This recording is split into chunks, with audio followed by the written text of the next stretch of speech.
That evening, when the heat in Austin finally eased, Rachel and I pulled up to a gated countryside estate just outside the city. The kind of place with a circular driveway, stone lions at the gate, and lanterns flickering like we'd stepped into a luxury lifestyle ad. She was quiet on the ride over, scrolling through her phone with the windows down and the wind catching her hair. Every now and then, she'd smile softly at something on the screen, like I wasn't sitting right beside her. It was one of those nights that felt like it was meant for something, for change, maybe. The air buzzed with that thick end-of-summer heat, the kind that clings to your shirt and turns every breath into something heavier. But Rachel, she looked like she belonged in that world. Her black dress, sleek, off-shoulder, hugged her frame like it was sewn directly onto her. Her earrings caught the light every time she turned her head. I told her she looked incredible, and she gave me a distracted thanks, never looking up from her screen. She hadn't complimented me back. Not that I expected her to. I was just the plus one tonight, after all. The party was already in full swing by the time we walked in. It was a poolside reception. Fairy lights strung overhead, soft jazz floating in the background, expensive wine being poured like water. Everyone looked like they were either pitching a startup or funding one. The kind of crowd that talks fast and laughs louder, where eye contact is currency and names are dropped like confetti. I didn't know a soul there, and honestly, I don't think Rachel cared. She was in her element. Within minutes, she had floated off into a cluster of sharply dressed men and women, her laugh lifting above the music. I followed behind at a respectful distance, trying to look like I belonged. But I didn't. I was just some guy in slacks and a tucked-in shirt, the kind who holds 2 drinks, one for himself, one for someone who's not coming back. Near the bar, I saw her lean in close to a guy who looked like he hadn't even hit 30 yet. Dark suit, no tie, perfect teeth. She was showing him something on her phone, and whatever it was, they both laughed like it was the funniest thing they'd seen all week. I moved a little closer, just enough to hear her voice, but she didn't even glance in my direction. For a second, I actually wondered if she'd forgotten I was there. Eventually, she waved me over. "Ethan," she said brightly. "This is Caleb. He's with one of our partners in San Francisco." She turned back to him. "This is, he helps me with projects." That's what she called me. Someone who helps with projects. Not my husband. Not even my partner. Just background. I blinked, surprised. But before I could say anything, she was already pivoting the conversation to something else. Something about market cap projections. I stood there with a smile plastered on my face, nodding at Caleb, who shook my hand but didn't even make eye contact. I doubt he remembered my name 2 seconds later. When Rachel walked away to speak to someone else, another investor maybe, I stayed at the bar alone, nursing a bourbon and trying to pretend that didn't sting. I thought about the way she'd laughed earlier. I hadn't heard her laugh like that with me in a long time. Not genuinely. Not like she'd forgotten the world existed. Later, I tried to bring it up. "You didn't introduce me as your husband," I said. Not accusing, just confused. Rachel brushed it off with a casual wave. I didn't want to make it awkward. Investors assume things when women show up with their spouses. Complicates impressions. Impressions. Yeah. Some of them don't take you seriously if they think you're tied down. It's just simpler this way. Simpler. That word sat with me all night like a pebble in my shoe. I knew Rachel had been focused on her career. We both had dreams once, and I admired her ambition. Still do. But this was different. This wasn't ambition. This felt like erasure. Throughout the night, I watched her float from conversation to conversation like she was auditioning for a life that didn't include me. She introduced herself with confidence, with charm, with a smile I used to think belonged to me. But I wasn't part of that version of her anymore. I was there, standing just outside the frame of her spotlight, and nobody noticed. At one point, I found myself talking to a couple from Houston. Older, friendly, probably wondering why I looked like I wanted to be anywhere else. "You here with someone?" the woman asked, sipping her wine. I nodded, gesturing toward Rachel, who was standing by the pool, her hand on Caleb's arm as they laughed about something I'd never be part of. "She's your..." The woman prompted, eyebrows raised. My wife, I said, and even hearing the word out loud felt strange, like I was borrowing it from someone else's story. The woman blinked, surprised. Oh, I wouldn't have guessed. You two seemed separate. Separate. That's one way to put it. I stayed until the lights started dimming and the guests began drifting toward their Teslas and black Ubers. Rachel finally came over, her heels clicking on the stone path, her energy still buzzing like she hadn't come down from the high of being seen and heard and wanted by the room. Ready to go? She asked, barely looking at me. On the drive home, the silence was thick. I didn't ask how it went. I didn't ask who Caleb was, or why she hadn't said I was her husband, or what made it simpler to erase me from her narrative. I just drove. She scrolled through her phone again, smiling at something. Maybe a message. Maybe just a photo of the night. She didn't say anything. And I realized then, really realized, that I wasn't in her world anymore. Not the one that lit her up. I was a placeholder. A quiet, reliable presence. I was the person who drove, who smiled politely, who held her jacket when she needed to make an entrance. I was part of the scenery that helps with projects guy. Not a husband. Not a partner. Just background. After that night, something shifted in me. Subtle at first, like when a picture frame tilts just enough that you start noticing it every time you walk by. I couldn't stop thinking about the way Rachel had looked at that guy by the bar. Caleb. I couldn't stop hearing the way she laughed with him. A laugh I hadn't heard directed at me in. God, how long had it been? Back home, the silence was louder than ever. Our house had always been quiet. Neither of us were the loud type, but this was different. It wasn't peace. It was distance. Cold, stretched thin silence. The kind you don't break with small talk. I'd ask how her day was, and she'd give me short answers. I'd try to sit close to her on the couch, and she'd shift away like I was crowding her. She'd scroll through her phone for hours, smiling at the screen, her thumb moving fast across the glass like she was in a world that didn't include me. She started taking calls in the other room. Sometimes I'd be mid-sentence when she'd glance at her phone and walk out, mouthing work, as if that made it okay. Her phone was always face down on the table now. Always on silent. Always locked. I told myself it was stress, business stuff. I wanted to believe it was nothing. But when you've lived with someone long enough, you notice the details. The shift in tone. The tiny delays in answering. The way they stop asking if you're hungry or if you want to watch something together. It's not loud, not dramatic. It just fades. One morning, she left for a team breakfast before I even woke up. I only knew she'd gone because I saw a note on the kitchen counter. Meeting early. Don't wait. No kiss, no smiley face at the end. Not even her name. The fridge was full of her fancy meal preps, none of which had my name on them. She used to cook for both of us. Ask what I felt like. Throw something together even on her busiest days. Now, it was all portioned and labeled in containers I didn't touch. I ate out more, told myself it was easier that way. In reality, it was lonelier.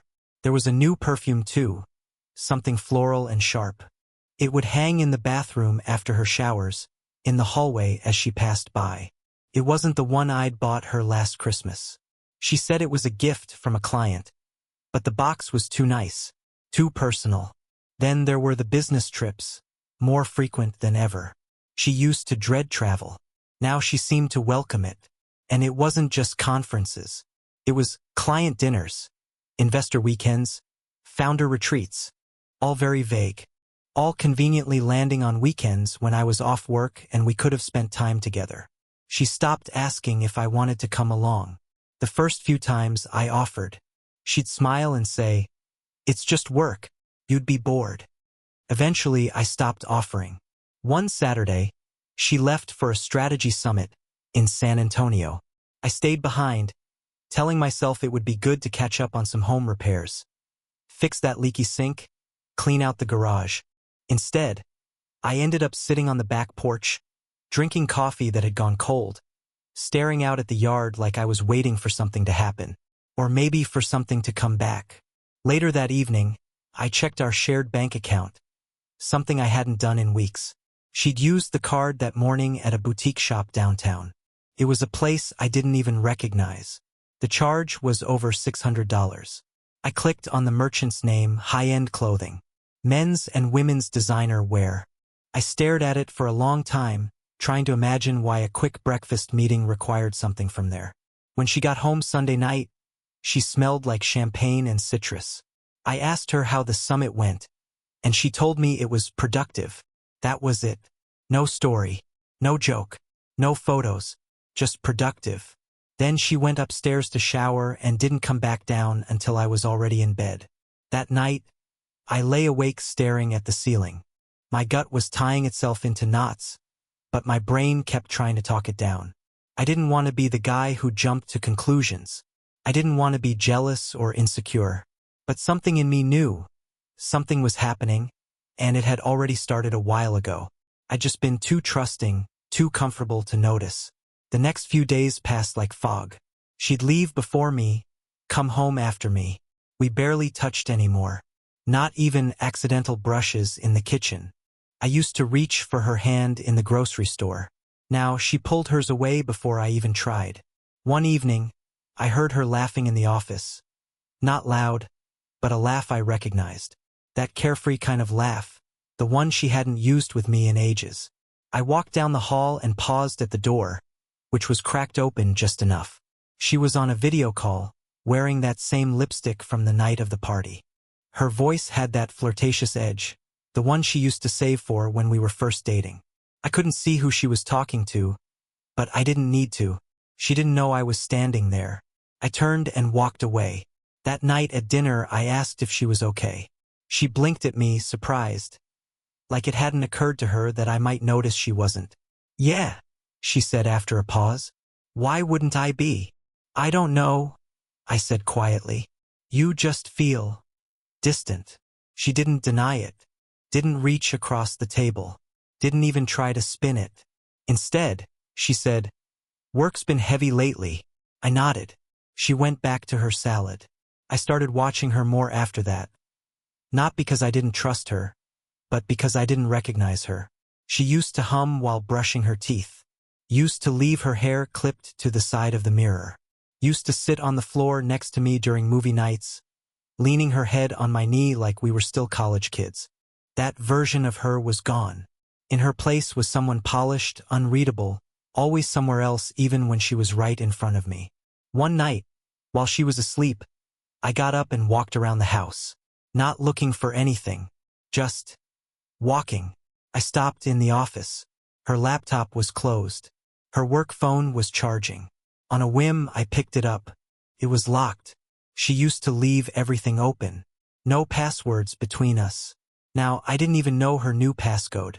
I set the phone down and stood there in the dark, surrounded by the quiet hum of electronics and the scent of her perfume still lingering in the air. Something was happening. I didn't know the details yet, but I could feel it, like thunder far off in the distance. The storm hadn't hit, but it was coming. A week later, Rachel told me she was heading to Dallas for the weekend, a last-minute meeting with investors. She said it like she always did, like it was nothing. Just another item on her calendar. Another line in the life she was building without me. That morning, I helped her pack. She folded her favorite blazer, the navy one with the gold buttons she wore when she needed to look both approachable and powerful. I handed her the charger she almost always forgot, placed her laptop into the carry-on, and zipped it shut while she scrolled through emails. We moved around each other like coworkers, not spouses. No tension, no affection, just practiced movements. I drove her to the airport. She was quiet the whole ride, staring out the window, chewing her lip the way she used to when she was nervous before presentations. I asked her if everything was all right. She said she just had a lot on her mind. When we pulled up to departures, I stepped out and opened her door. I grabbed her bag from the trunk and handed it to her. She thanked me without looking me in the eye. I kissed her goodbye, and she let me. That's the only way I can describe it. She let me. Her lips were soft but still, absent. Her eyes were somewhere else. "I'll call you tonight," she said. I nodded, watching her disappear into the crowd of other travelers, all of them heading somewhere. Some of them probably coming home. She didn't look back. I sat in the car for a while before starting the engine. The terminal lights flickered in my rearview mirror as I pulled away, the taste of her perfume still in the air, like smoke from a fire that was already out. That evening, around 7, I got a notification from our joint bank account. Normally I wouldn't think much of it, but this one didn't make sense. It wasn't from Dallas. It was from a small hotel near Lake Travis, just about an hour outside of Austin. A lakeside resort, quiet and scenic. Not exactly a hub for corporate investors. At first, I told myself it was a mistake. A misread location. A booking for a future trip.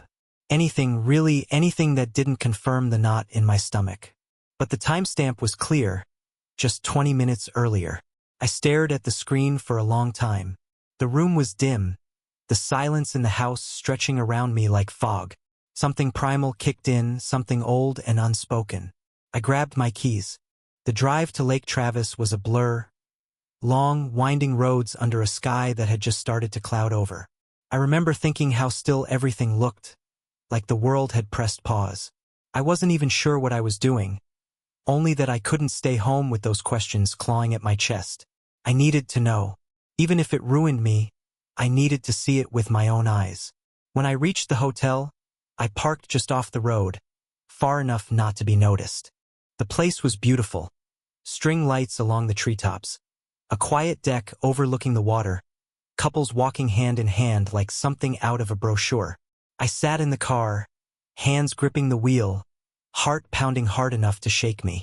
I didn't know what I expected. Maybe to be proven wrong. Maybe to find her alone, actually working. Maybe for this whole nightmare to be some paranoid mistake. And then I saw her. She stepped out of a car on the far side of the lot. Not alone. It was him, Caleb. The same guy from the poolside party. His jacket was off, sleeves rolled up, hand brushing hers as they walked toward the entrance. Rachel was laughing, her head tilted back, eyes locked on his like they were the only two people in the world. She looked free, not like someone sneaking around, not like someone weighed down by guilt. She looked alive. I didn't even realize I was holding my breath until I felt my chest start to ache. I ducked slightly in my seat, hoping the darkness and distance would keep me hidden. They paused at the entrance and she leaned into him, her hand resting on his chest like it belonged there. He touched her cheek. She didn't flinch. They went inside together. I stared at the entrance long after the door closed. The lights from the lobby cast long, warm shadows across the pavement. I imagined them checking in, sharing a room, laughing at something on TV. Her slipping out of her shoes the way she used to when she was comfortable. I imagined everything, because I already knew. I sat there for hours. Rain started to fall, light at first, then steady. It tapped against the windshield like a clock counting down the end of something. I didn't move. I didn't cry. I just watched. At some point, a light flicked on in a second-floor window. I recognized her silhouette. She was standing near the bed, back to the glass. Caleb moved behind her, his hands on her waist. They stood close. Too close for me to lie to myself any longer. The curtain slipped shut.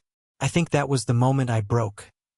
Not from anger, not from jealousy, but from the realization that she didn't care if I saw. That's what gutted me. It wasn't the cheating. It was that she'd stopped hiding it. That's when it was over. Not later when she'd deny it. Not when she'd say it was a mistake or try to explain. It ended in that moment. In the space between her laugh and his hand on her back. Between the curtain closing and the rain on my windshield. She didn't care if I noticed anymore. The next morning I didn't call her. I didn't text. I didn't even check to see if she'd returned home. There was nothing left to say. What was I supposed to ask? How was your meeting? Did the investors find you convincing? No, I'd seen everything I needed to. I knew what the truth looked like now. It wasn't loud or messy. It was quiet, calm, and deliberate. Like a door closing slowly until the latch clicks into place. I packed before the sun was up. It was strange how easy it was to decide what to take. I didn't even bother with most of my clothes, just a few shirts, jeans, and the box of tools my father left me. I packed my camera, a couple of books I hadn't had time to read, and my old leather jacket. The one she said made me look too blue-collar for her work events. I didn't care. It still smelled like cedar and motor oil. Still smelled like me. By 8, I was on the highway heading toward Houston. My friend Jake had a spare room above his garage. He'd offered it to me a dozen times over the years when things between Rachel and me started to crack. But I'd always said no. "We'll work it out," I used to tell him. This time, I didn't even have to ask. When he answered my call, his voice was quiet but steady. "Come on," he said. Doors open. The drive felt endless and too short at the same time. The sky was low and gray, the kind that makes the world look like it's holding its breath.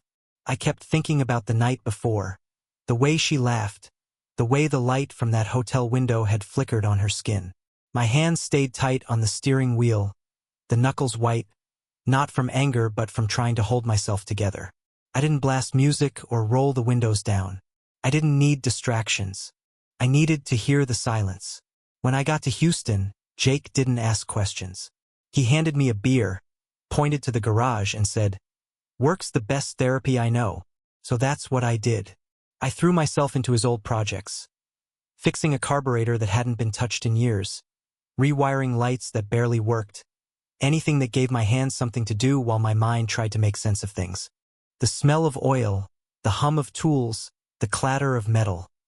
It all drowned out the noise in my head. Every so often, Jake would check on me. He wasn't one for big speeches. He'd just hand me another beer and say, "You don't owe her your sadness." I wanted to believe him. Maybe I still do. The nights were the hardest. I'd lie on the narrow bed in the loft, staring at the ceiling fan spinning slow circles, and think about how quiet the house must be back in Austin. I imagined Rachel coming home to find the closet half empty, the coffee mug missing from its hook, the bed a little colder on one side. Maybe she'd notice. Maybe she wouldn't. I wrote her a note before I left. Just one line because there wasn't anything else worth saying. "You wanted space. Now it's yours." I left it on the kitchen counter, right where she always dropped her keys. I imagined her reading it, maybe frowning, maybe crying, maybe nothing at all. I didn't care which. It wasn't for her. It was for me. My final punctuation mark on a story that had run out of words. Days bled into nights without much distinction. Work, sleep, repeat. It was like detox, sweating out the ache of a life that had already expired. I stopped checking my phone. Stopped expecting her name to appear on the screen. Each day without a message was proof that I'd made the right choice. Freedom has a strange weight to it. At first, it feels like emptiness, but then you start to realize it's just space. Space that used to be filled with someone else's noise. Jake's garage became my world. The metallic rhythm of tools striking steel replaced the rhythm of conversation we used to have over dinner. There was comfort in that consistency. No pretense. No pretending everything was fine. Machines don't lie. If something's broken, it tells you straight out. Humans could learn from that. One evening, a week after I'd left, Jake came out with 2 folding chairs and set them up by the open garage door. The sun was setting, painting the concrete in amber light. We sat there in silence, watching the world go dim. He finally said, "You gonna go back for your stuff?" I shook my head. "No point." "You sure? You had some nice things." "None of it matters," I said. "The house isn't home anymore." He nodded like he understood. Maybe he did. Maybe you don't have to live someone else's version of heartbreak to recognize it when it walks into your garage wearing the same shirt for 3 days straight. That night, after he went inside, I stayed out there alone. The air smelled like rain and rust. I stared at the road stretching into darkness and wondered if Rachel was doing the same thing somewhere.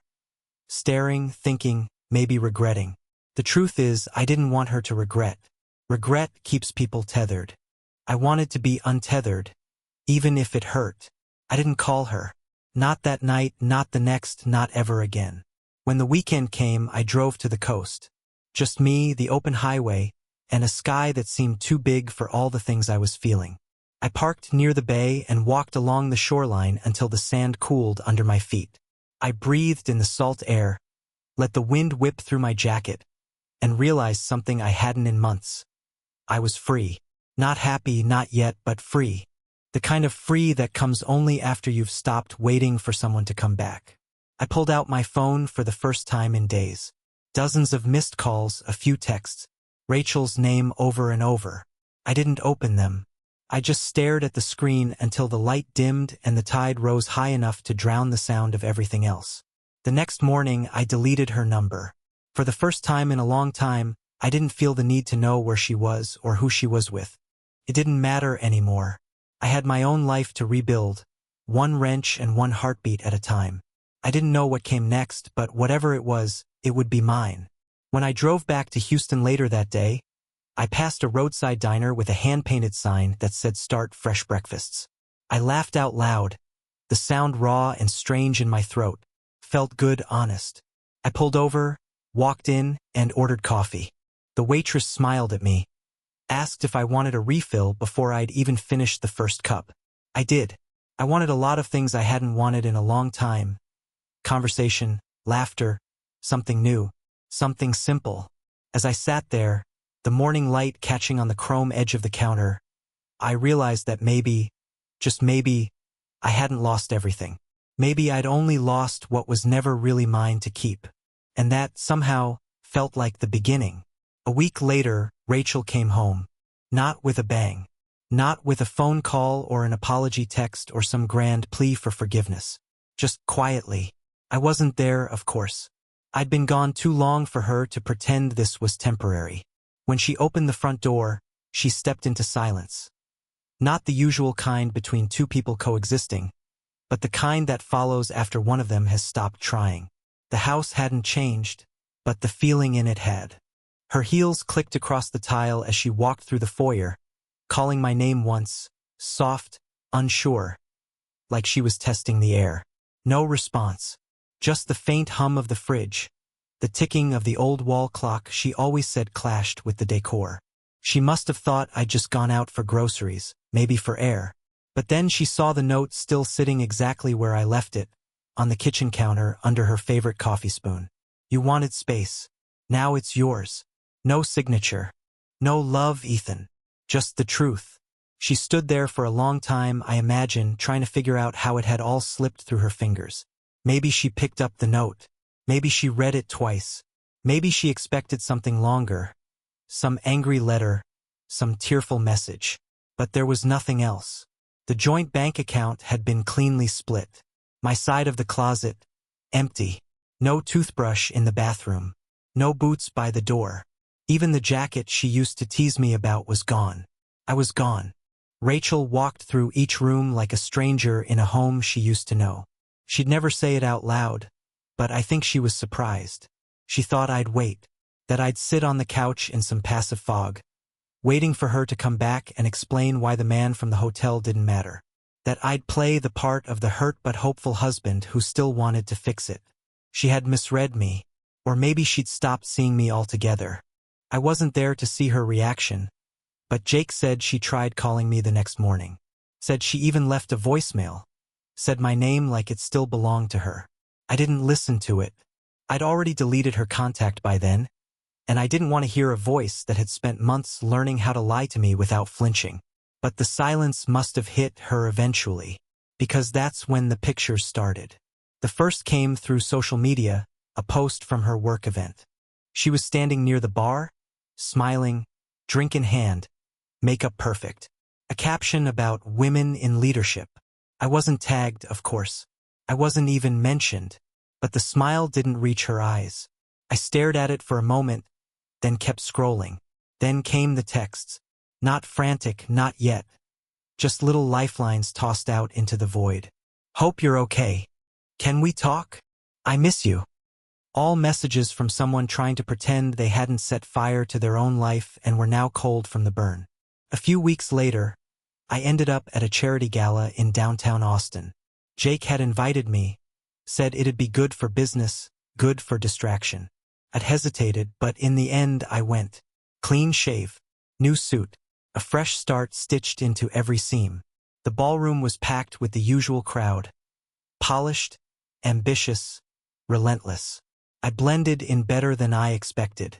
My company had started gaining traction since I'd stepped out of Rachel's shadow. I spoke with investors who once ignored me at her side. Now they handed me their cards and asked if we could set up meetings. And then I saw her. Across the room, near the stage, Rachel stood with a group of colleagues. She wore that same navy dress from the night she left for Dallas, the one she packed so carefully. Her hair was up, her posture perfect. She looked like a headline, but her eyes locked onto mine like they hadn't seen daylight in weeks. She started to move toward me. I didn't move. I didn't panic. I didn't wave. I turned to the man beside me, one of the newer investors, and kept talking. Laughed at his joke. Tapped my glass against his. When I glanced back, Rachel had stopped halfway across the room, still watching me, waiting for something, acknowledgement, permission, a chance to walk into a moment and rewrite history. I gave her nothing, and in that moment, it clicked. She hadn't just lost a husband, she'd lost access to the life we were supposed to build, to the version of me that only ever wanted to make her proud, to the man who used to drop everything just to see her smile. She'd traded that for someone who made her feel alive for a moment and then vanished. That's when the desperation started. Her messages got longer, softer, carefully worded regrets typed in the middle of the night. She started posting throwback photos, old vacation pictures, anniversary dinners, inside jokes from years ago. At first, I thought it was nostalgia. Then I realized it was bait. She was trying to rewrite the narrative, to make the world believe she still had something worth holding on to. That I was the one who walked away without a word. That she was just misunderstood. But the truth has a weight to it. It sticks in people's eyes when they speak your name. It lingers in empty rooms. And it reveals itself when the one you wronged refuses to play along. I didn't respond. Not once.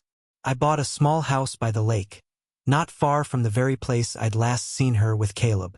Ironic, maybe, but I didn't choose it to haunt myself. I chose it because it was quiet, clean, the kind of place you go to become someone new. I started waking up early, brewing my own coffee, working with my hands again.